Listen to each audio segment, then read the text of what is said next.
What would you say to someone who's thinking about homeschooling their kids? I would say they need to pray about it a lot. Okay. And just examine why.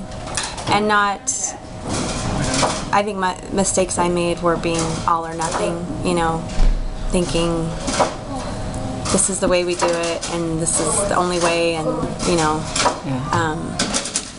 and I think you kind of grow into that, realizing that there's no one perfect curriculum, you know, you're going to have to.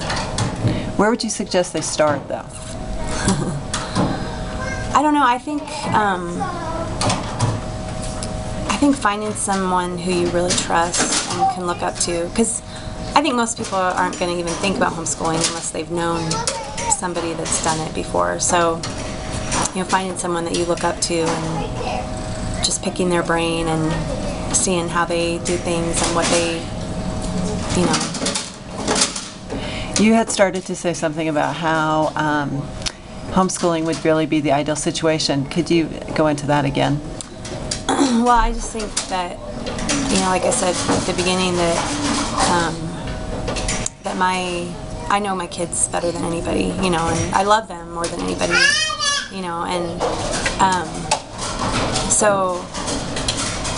and more than anybody else on the planet, you know, my husband and I have responsibility for them, you know, and God's put them in our, you know, in our laps. So, so that's why. I mean, I just think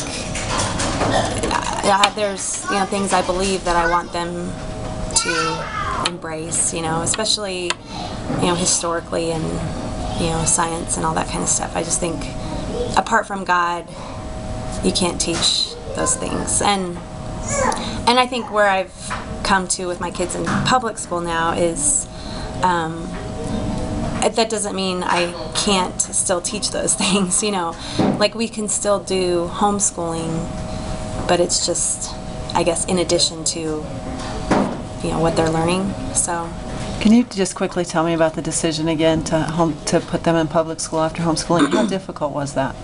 It was difficult, you know, and definitely I felt, and, you know, honestly still deal with just feeling like a failure, you know, but really just coming to the understanding that I was overwhelmed. And the funny thing was, this summer, at the very beginning of the summer, before we ended up putting them in school, I realized when I was thinking about the upcoming school year, because we still followed a school schedule, you know, when I was thinking about that school year coming, I was thinking about it with absolute dread.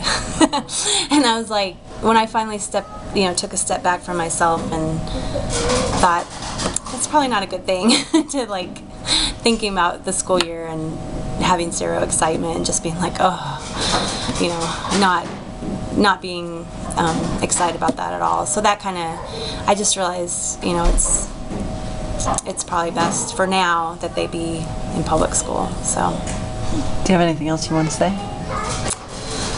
don't think so.